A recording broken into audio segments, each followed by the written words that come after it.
Hi, I'm Mary, and I'm going to show you the voiceover recording and ADR toolset in the Fairlight page of DaVinci Resolve 17. Let's get started. Here's my project that we're going to work on, and this is a continuation of the Hyperlight project. As you can see, we have a dialogue track on the top and just some drone sounds for now. What we're going to start with is creating a new track. And so I'm just going to right-click in here and create a new track. So go down to Add Tracks. Once the Add Tracks dialog comes up, I'm able to choose where I'd like to place the track, and I'd like it to be just a mono track. Click Add Tracks, and there it is. So I've created a new track where I can put my recording when I'm ready. I'm even going to call this Ada Scratch VO. So that'll just be a scratch voiceover that I'll be recording. Now, one of the things that we'll need to do is we're going to be replacing the sound that's already in there. These light green clips were the ones that were recorded on the set. And if I play through those, you'll hear that's just the voice that we'll be replacing. Identify the person in front of me. Emiliana Newton is seated across from me. Are you sure? Positive. So as you can hear, those are just a voice that was recorded for timing that they could use when they were on the set. And now we're going to replace that with a new voiceover recording. Now I could record directly in the timeline right here, or I could even record in a separate track or in a separate timeline. It's just wherever I'd like to go. And so in this case, we'll record it right in this particular timeline, and we're going to use a title to do that. So that's one of the advantages of DaVinci Resolve, is because it's also has a full nonlinear editor built in on the edit page. You can actually create titles that you can use for prompts or for reading out text. And in this case, it's just going to be a simple text title. And in order to see that, I'm just going to go over here up to the View Options menu. And if I turn on my View Options menu, you'll see the very first option in the top left is to show my video tracks. As soon as I do that, you'll see there is my title, and if I select it, that piece of text, and I can enable it the same way as I can enable or disable a clip by just pressing D. And now if you look up in the viewer, you will see there is my text. In fact, if I go to full screen mode, by just pressing P, you'll see that now I can actually see the text right over top of the video, and I can use that to record and just as a prompt. So that's awesome. The next thing I need to do, though, is I want to mute just the voiceover that I'm not using, what I'm going to be replacing, that throwaway voice. And so to do that, I'm going to zoom in a little bit first into the timeline. Remember that anytime you want to zoom horizontally, you want to use, it's going to be based around where your playhead is. So I'll move my playhead over that first clip. If I select the clip, then I just press D for disable, and that's going to mute that clip within the track. Then I can select the next group of those by command selecting them. On a Mac, it'd be control selecting them on a PC, and if I press D, that will disable those as well. I'm going to move down to this last clip, two clips, this one and the one on the end, and then press D and disable those as well. So you can re-enable them anytime by just pressing D. And as you can see, that works with both audio to mute or enable it, and also with the text. I can make that show or hide by just pressing D, which is great. And so now that I've got that set up, I can actually now want to patch this track for recording. So there's a couple of things that you need to be aware of whenever you want to record. First, you need to connect some sort of microphone. In this case, I'm just using a simple USB microphone plugged right into my computer. And then the other thing is you need to arm the track. So you connect it, you patch it to make sure that DaVinci Resolve is recognizing that microphone, and you assign which track it goes to, and then arm it. So I'll show you that right now. First thing is I should probably check my system preferences and make sure that the microphone is indeed showing on my system. So I'm going to go up to my system preferences right here and go down to the sound preferences. Right there's my input, and it shows that this particular microphone, my USB mic, is what is connected right now as the input on my system. That's all I need to know. I can close this up. And as long as it's being seen by my system, we should also see it within DaVinci Resolve. So in order to patch to a track, I'm just going to select the track that I'd like to patch to. And you notice anytime you select a track, it also selects in the mixer, which makes it very easy to see which track you're working with at any given time. I'm going to expand my mixer just a little bit so I can see that better. And then let's look at the top of the mixer. And you'll see at the top of each channel strip, that you'll see the track number and you'll see a section that says input. And this is where you're able to open up the patch input output so that you can actually assign which tracks you want to go to. So I'm just going to click this where it says no input, and this gives me a menu. And where if I choose input from the menu, what that's going to give me is my patch input output, as you can see right here. Automatically, because I did that from within the mixer, the track that I'm trying to patch to is automatically highlighted to make it even easier for me to patch that track. So what I'm going to do is I want to record this microphone, which happens to be a stereo microphone. I only need one channel, so I'm just going to choose that left channel, and I'm going to assign it to this mono track. As you can see, both of them are highlighted, so I can see that they are the ones that I have selected. And then I'll just come down here and click Patch. And once I do that, it will show me that I've patched this microphone to that track and vice versa. So your source and your destination is all you need to set up, and I'm ready to record. When you do record directly into the timeline like we're about to do, it's going to start wherever your playhead happens to be. So in this case, I could start right about here if I wanted to, or I could start at the beginning of the timeline. In this case, I want to start where the text is so I can actually use that as a guide, and then I can just record all of the lines straight through. The last step, though, is I also have to arm the track. And in order to arm the track, you just go to this Arm for Record button right here. And as you can see, that's on your track header. That's this button right here. The R is for record or for arming it in order to record. And if I just click on that, automatically it's now armed. And you can see the microphone level is now coming into this particular track.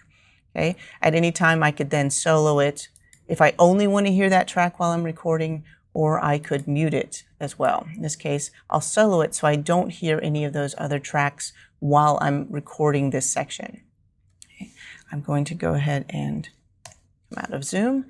And then the other thing that you might want to pay attention to is your monitoring when you're recording as well. And so let me just mute this for a second. And I'm going to have you come up to the Fairlight menu. And in the Fairlight menu, you're going to see the input monitoring style. And what the input monitoring style does is that just chooses how you're going to be able to hear the monitoring of whatever you're recording once you have things set up. So at the moment, it's set to auto, which means it will automatically try to play it back for you at whatever stage you are in your recording. But if you look, there's also two other choices here. There's input, record, and repro. And so what those are is it's like having three heads, like in an older tape-to-tape recording or something like that, where you would actually have multiple heads that you could monitor at any time. The first one is input, so that's actually the signal coming in. The record is going to be recording as it's actually being recorded at that moment, so you'll be able to hear that moment of recording. And then the last one, repro, is what you're listening to is once it's playing back the actual recording. All of these are happening right next to each other in line, but that way you can hear the finished recording in repro or record as it's happening. Input is the input.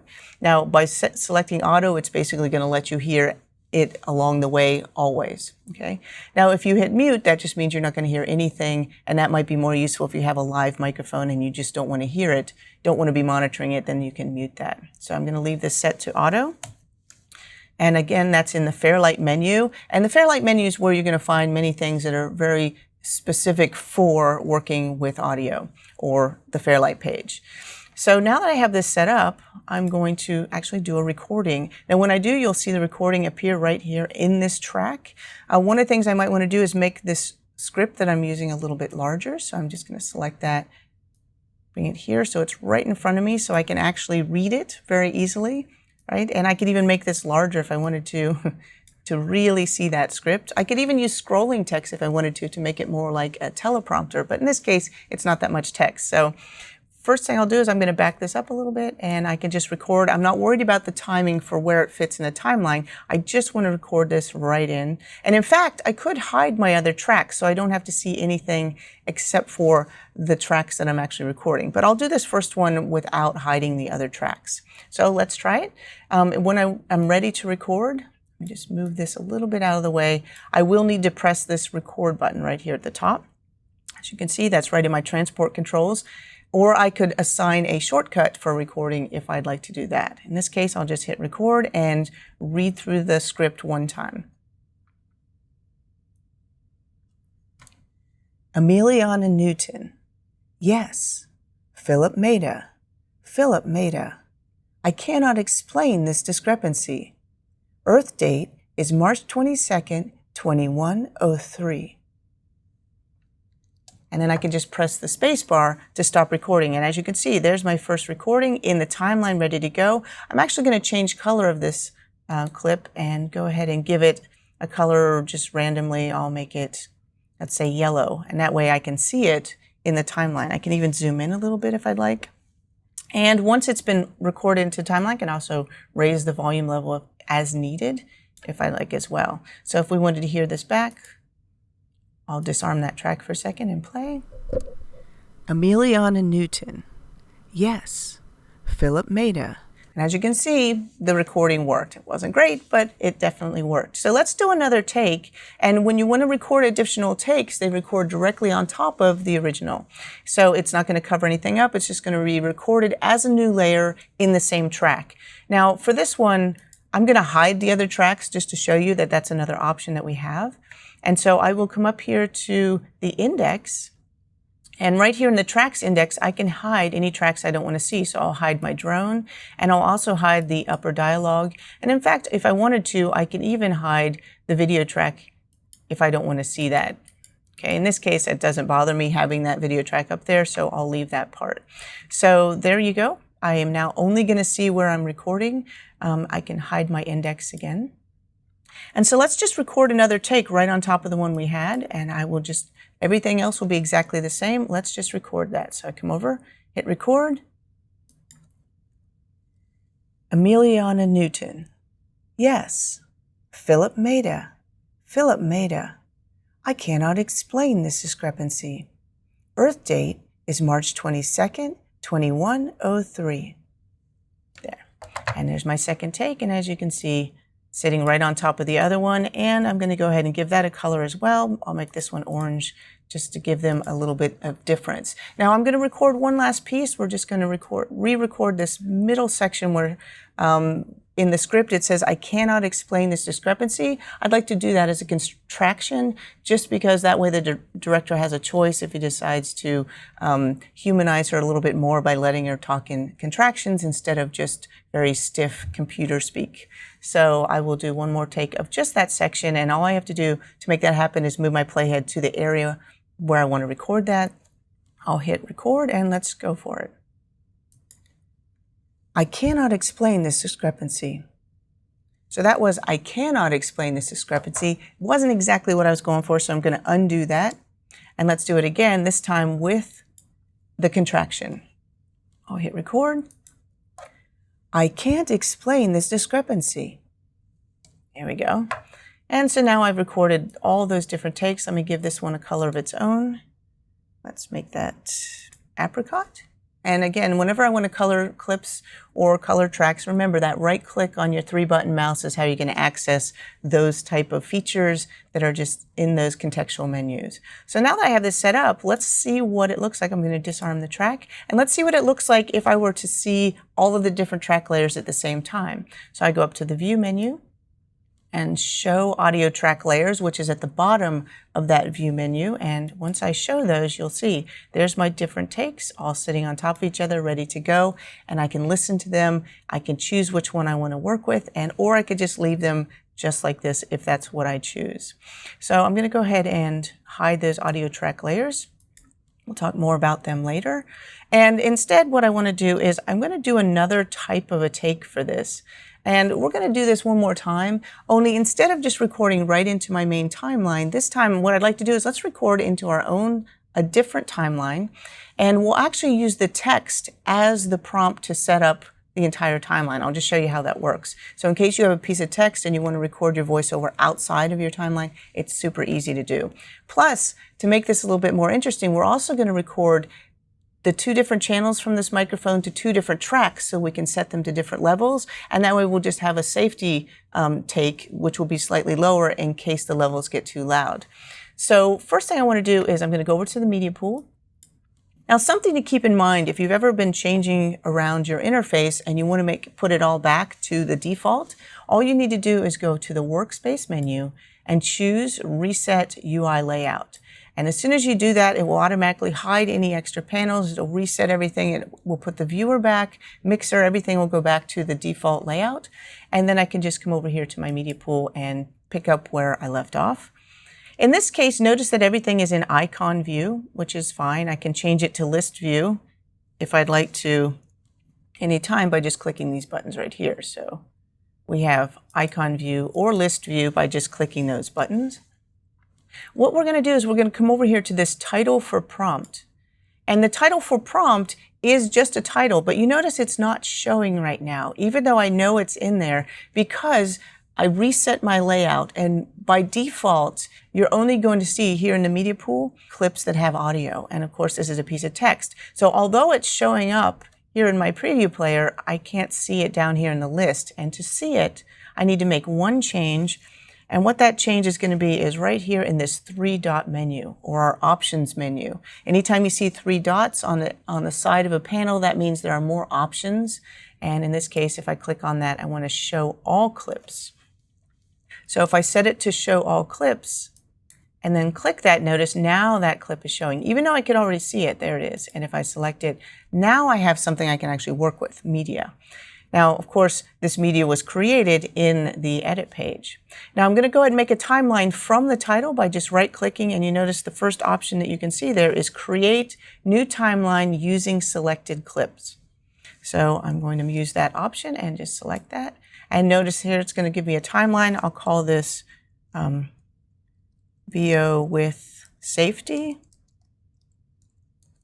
Safety meaning a different additional track.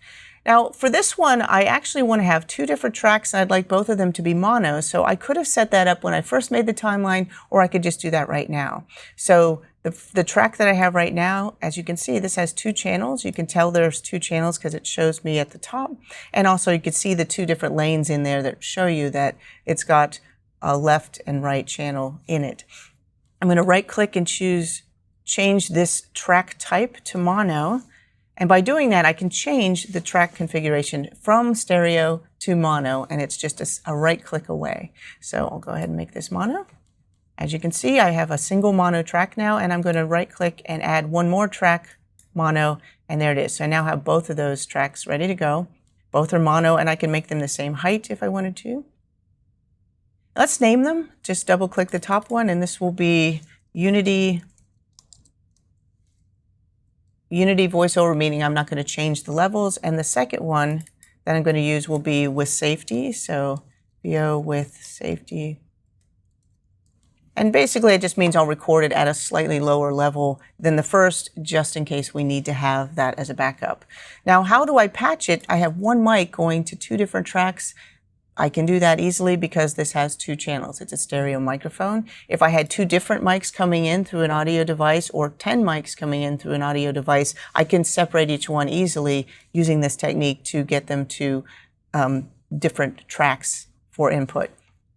So what we'll do is this time we'll just go up to the Fairlight menu and choose up here the Patch Input Output. This is where you're able to set up your patching right from in the Fairlight page. And once again, we have only 2 tracks in the entire timeline, so that makes it easy. So we're going to take channel 1 and patch it to my Unity voiceover track, patch. And channel 2 is going to go to the VO with safety and patch. And there we go. So we've now set those up so that they're coming in here. Notice I have my script at the top is showing my prompt automatically because we use that to actually make the timeline. So I've got this set up. Now, how do I actually make the volume level lower on the A2 track? And to do that, I'm selecting the track, is we'll come over here to the mixer, and this is going to be another option that we will be opening up here. Let me just zoom in.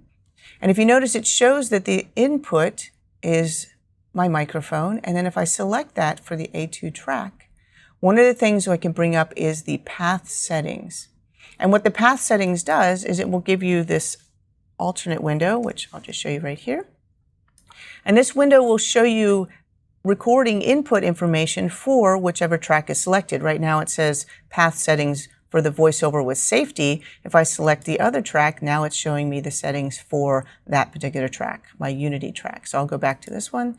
And this is the track where I want to just lower my recording level by, let's say, 10 decibels just for this example. So all I have to do is lower that recording level, as you can see, right there to -10. And I've got that all set. Now you'll notice while I'm in this path settings that you can choose to arm it for recording right now by just clicking that arm button.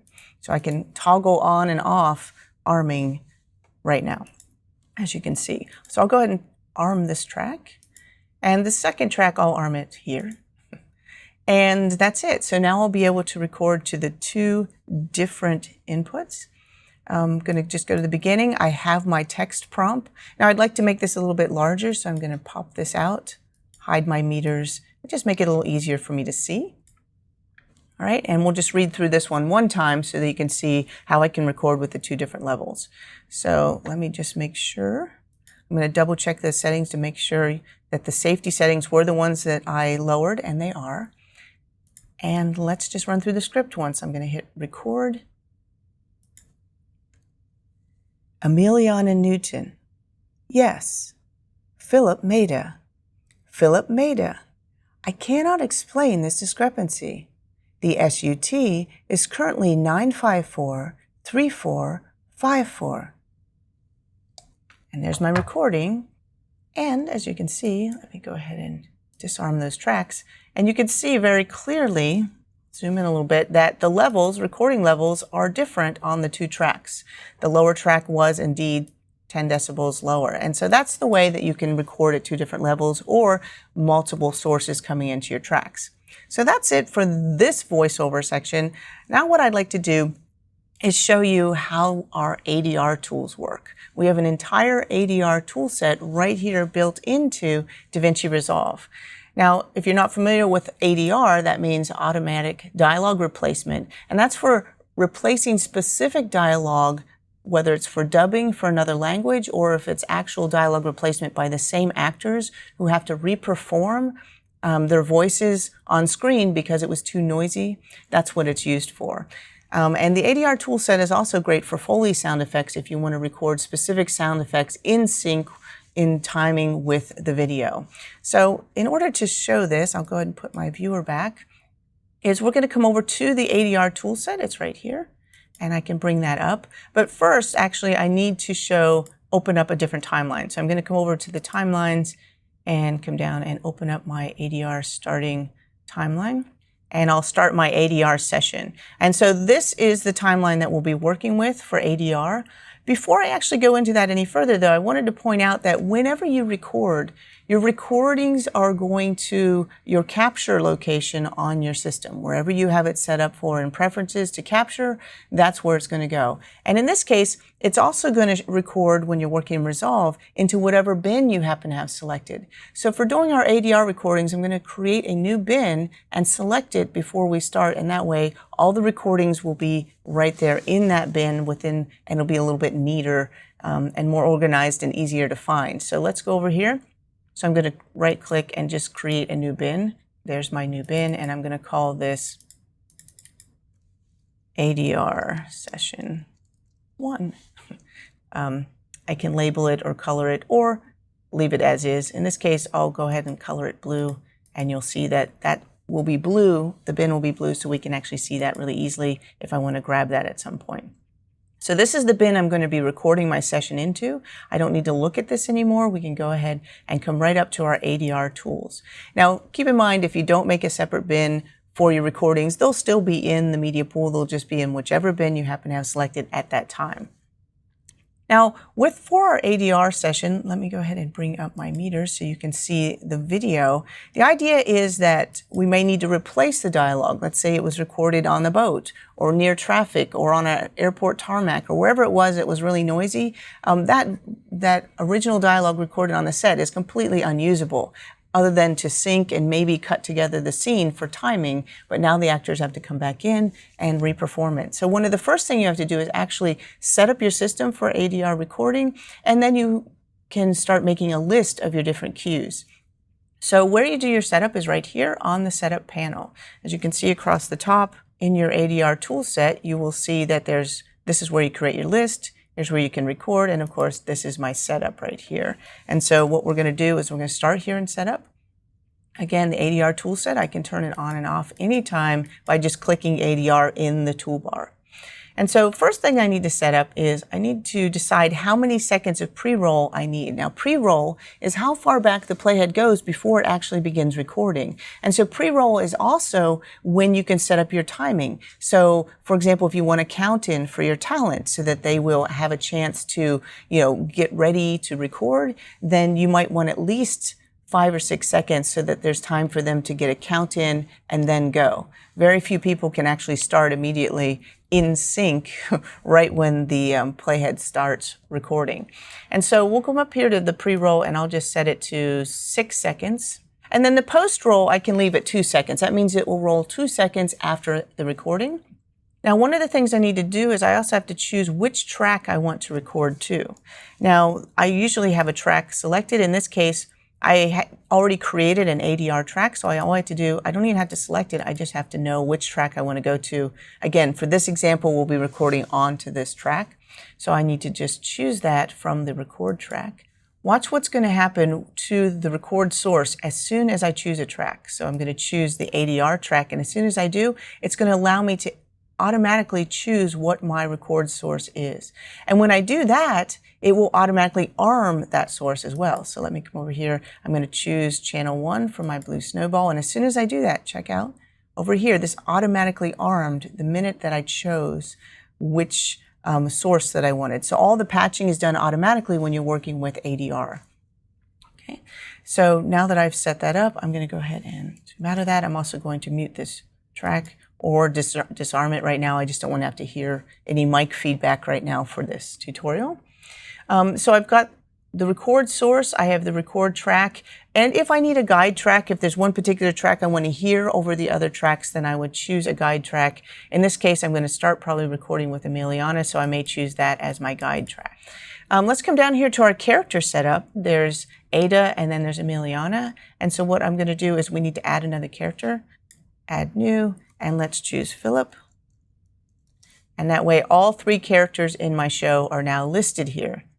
Let's come down to the fun stuff, because on this lower section, this is where you can choose all of your audio and video cues. And so you can have streamers and count-ins and the text and everything will be right on screen so that the talent will have that. And all of this is built right into DaVinci Resolve without any additional plugins or anything else. It just works right away. So right here at the bottom, you'll see the first choice I have is to beep to the endpoint. That means there will be a series of beeps up until the point where the endpoint, the beginning of my recording cue, and then it will stop beeping. So we've got that.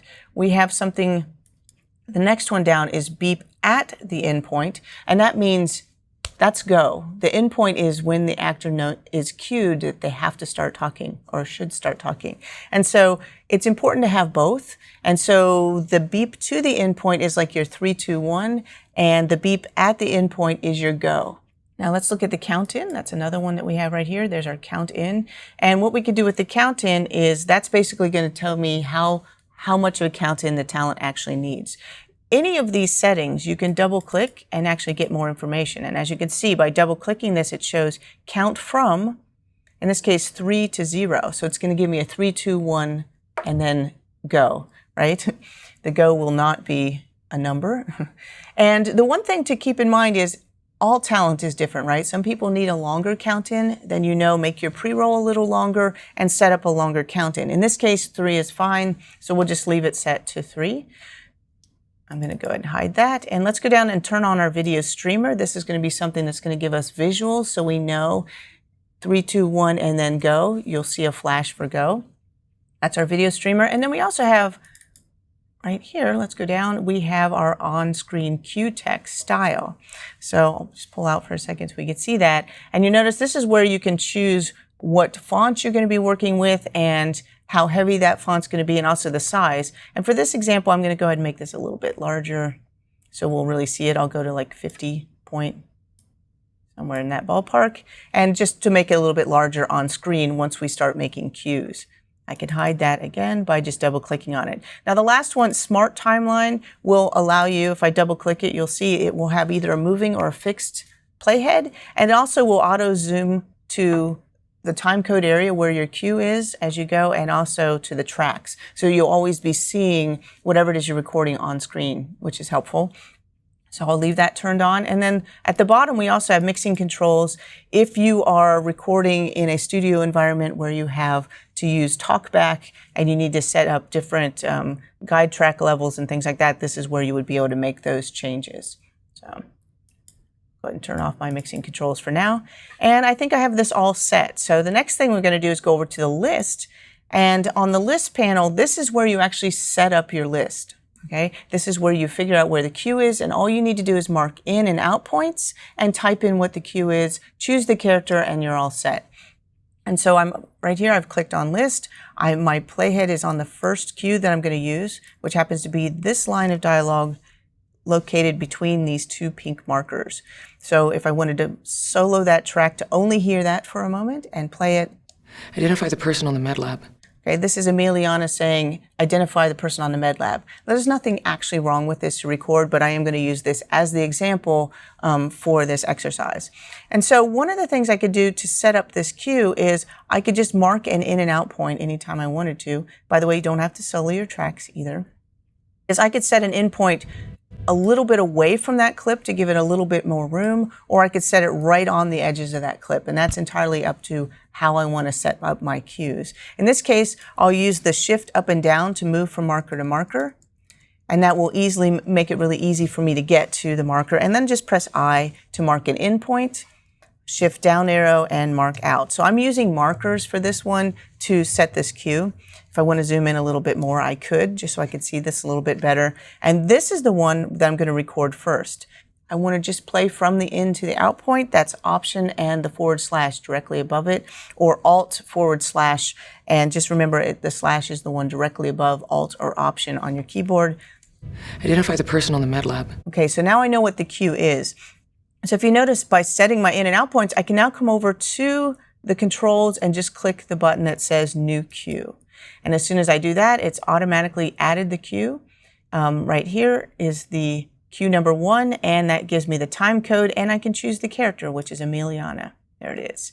Now the last thing, of course, is I need to put the dialogue line in there, so I'll just select up in this box and type identify the person on the med lab. There we go. And so that first cue is done. Okay, and so at any time if I want to work with that, it's ready to go. Now I'm going to do one more cue, so I'm just going to clear these in and out points. Now keep in mind, I'm clearing them to demonstrate how to clear the in and out points, but you can also just set new in and out points, and the ones you have just go away. So it's not pertinent that you have to clear in and out points in order to make new ones. How do I clear those in and out points? The shortcut would be Option X. We'll clear those. And those shortcuts to mark and to remove in and out points is in the Mark menu right here. There's clear in, clear out, and of course mark the clip. Okay. Now for the second cue, I'm going to come over here to the second cue. We're going to do Philip's cue, which is on this line between these two yellow markers. And this time, I'm going to zoom in a little bit. Instead of using in and out points to mark this, I'm going to use my range tool. So I'm going to just come up instead of my arrow tool, which as you can see, there's the selection arrow. Instead, I'm going to come over here to the range tool, R for range. And by selecting the range tool, I can just click on this clip and it will automatically select it and mark that range, which is the part I really wanted. I just wanted it to mark that for me. So the clip, I don't need the markers. I could just click that and it automatically set it. Then I'll press A and go back to my arrow tool. And that way I only used range to make a selection. If I want to listen to it, I'll just Option / Ada, how's that possible? Ada, how's that possible? Ada, how is that possible? So that's going to be my next cue. And so I'll just come over here and choose New Cue. It will take those in and out points for me, and instead of Emiliana, I'll change that to Philip. And I'll type in the text, Ada, how is that possible? Okay, and there. So I've now set up my two different cues. Now, obviously, I could go down here really easily and mark cues for the entire scene. You can also have someone else make the cues, an assistant, or even you could do it on another system as long as it has DaVinci Resolve, and then you can export it and just bring it into here. So it's very useful. Someone could be on a laptop going through, making all the cues, even on the set or wherever they happen to be in the dialogue editing suite. They could be making the cues, setting it all up, and then you can come into your recording studio to actually make the recordings, just import that cue list. So I'll show you how to do a recording. So now that I've set this up, I can clear those in and out points. Again, I'll just hit Option X to clear those. And let's just record the first cue to show you how that works, or practice it and then record it. So I'm going to come up here. Instead of looking at the list, we're going to go over to Record. What you're going to see is some different options based on what's in your cue list. So I'm going to select the first cue, and as soon as I do this, all of these different controls come to life. The first one is my rehearsal. This will allow me to rehearse my cue. I can play back cues that have already been recorded, and here's my actual record button. Okay? And so for starters, what I'm going to do is just rehearse one of these. And to make this more interesting, I'll rehearse this one with full screen so that you can actually see it and see the text at the same time. So I'll just go into full screen mode. I'm going to press P, or you could do Command F. There it is. That's what I'm going to use. But first, I'll click the button to rehearse. There we go. A to identify the person I'm speaking with. Philip Maida. Identify the person on the med lab. And as you can see, I got my cues. I was able to see the text very easily, and that's what we had just set up when we were doing the setup page. And there you could see everything in action, including the beeps, where you could hear the 3, 2, 1, and go. So I'm going to actually record one. Let's try it. I'll just come over here and click the record button. You'll see it actually happen on the set. I'm going to make this a little bit bigger. Don't need my meters. Just change my real estate a little. And let's try this one. So I'm going to go ahead and click record. A to identify the person I'm speaking with. Philip Maida. Identify the person on the med lab. Philip Maida. Okay. And in theory, it just recorded that take, and I can see it right there in my timeline. Now you notice that I was a little late. Okay, this isn't what I normally do. So I was a little bit off on my timing, and notice that it kind of cut off because I didn't have enough time, didn't finish that recording. And so in cases like that, we have things built in to be able to work around your cues. In this case, there's a button right there on the record panel that says keep recording. If I turn that on, that means it will record beyond the end of the cue in case you're like me and don't quite hit your mark, and then what will happen is it will just record a little bit more until I press the space bar to stop. So let's do another take just so you can see that in action. I'll come over here and click record. A to identify the person I'm speaking with. Philip Maida. Identify the person on the med lab. Philip. There. And as you can see,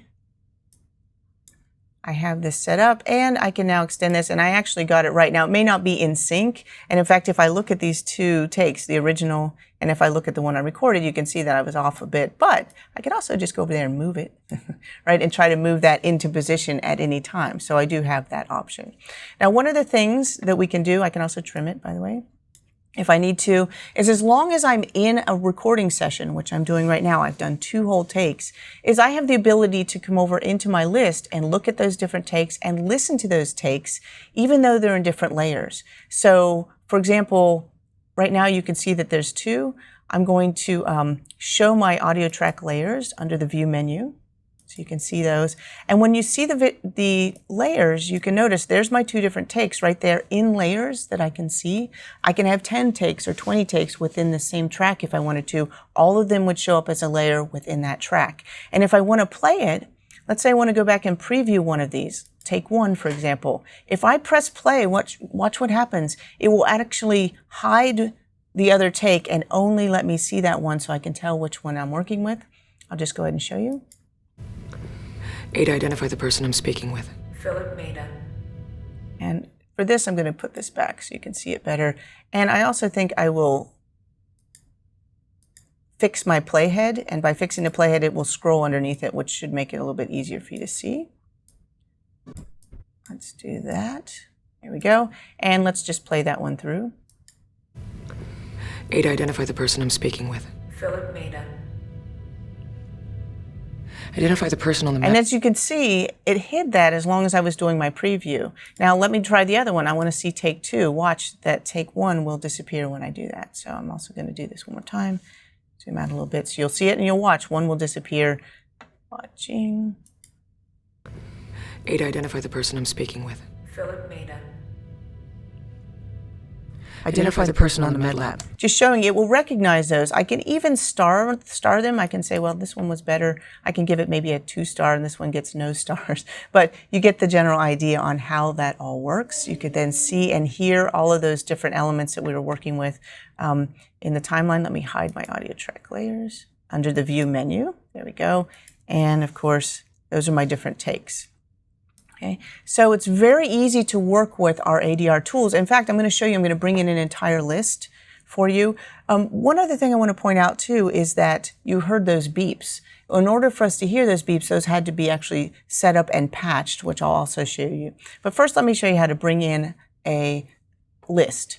So I'm going to come up here to the 3-dot menu right there at the top. That's our options menu. And if you look in that options menu, if I click on it, one of my choices is going to be import queue list.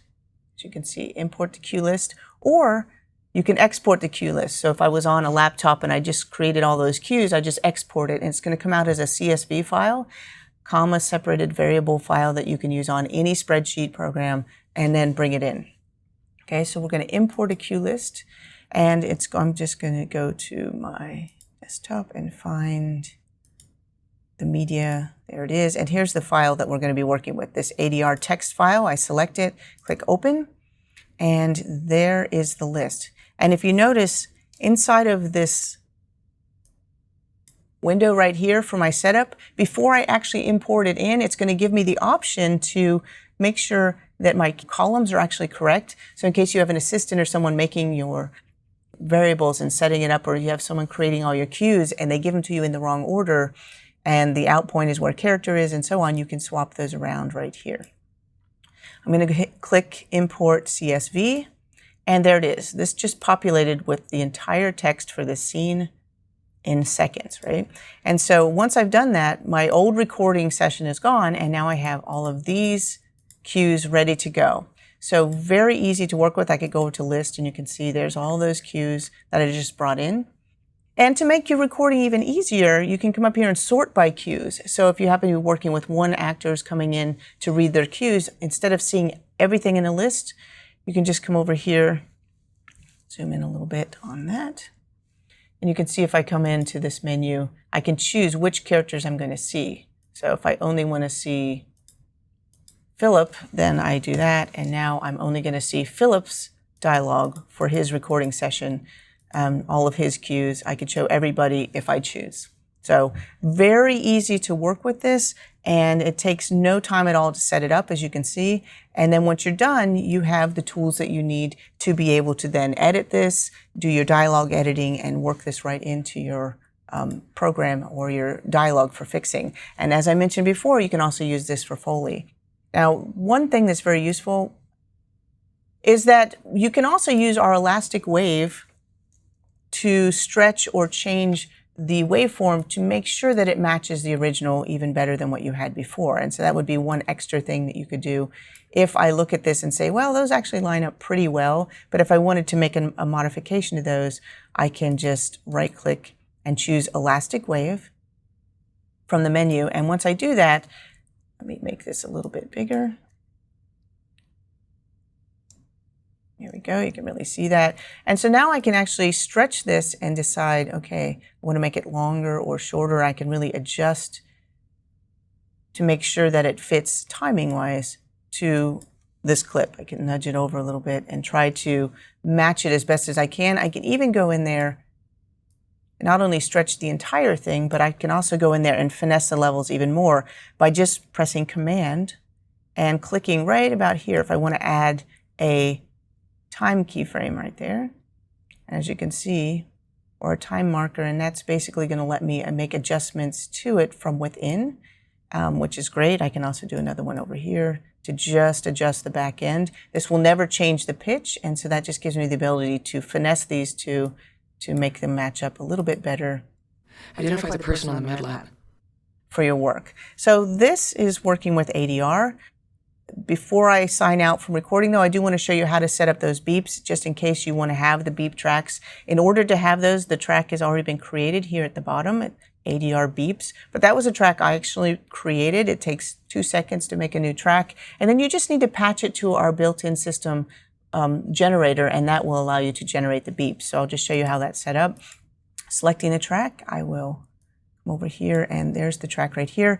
You'll notice at the top it shows that it is patched to the beeps. And if I open this up and see the input, as you can see the beeps track, I want to see what it's patched to. It's patched to our system generator. Right there, system generator. And that you can find in the audio inputs, the system generator. And what that does is allows you to use our oscillator, which gives different sounds, noise, built-in white or pink, and then of course we have our ADR beep. Okay, so that's what you're going to be looking for was the beeps. And as soon as you patch those to a track, then they will be triggered by the ADR system. Now there's one other thing you have to consider when you're using that is it also has to be set up in through mode so that it is a live mic that's constantly setting off a beep that can be toggled on and off, similar to what you would do with TalkBack, where you push a button and you're talking, when you release you're not, but that mic's always hot. It's just when we actually engage it. And so how to do that is we'll just come over to those path settings that you saw before. The path setting for your beeps, you'll see, are set to through mode. If they're not set to through mode, the beeps will not work. If they're set to record mode, then it's just like recording a track, and again, those aren't going to work. It needs to be set to through mode, and you can have one or the other. Through mode is for recording. It's just an open mic, right? It's just going to be set to through mode. The sound is passing through, and that way the ADR can access that. So there you have it. You've now seen the voiceover recording, you've seen how to set up your different tracks, and our full ADR toolset right here in DaVinci Resolve 17. Thank you for watching.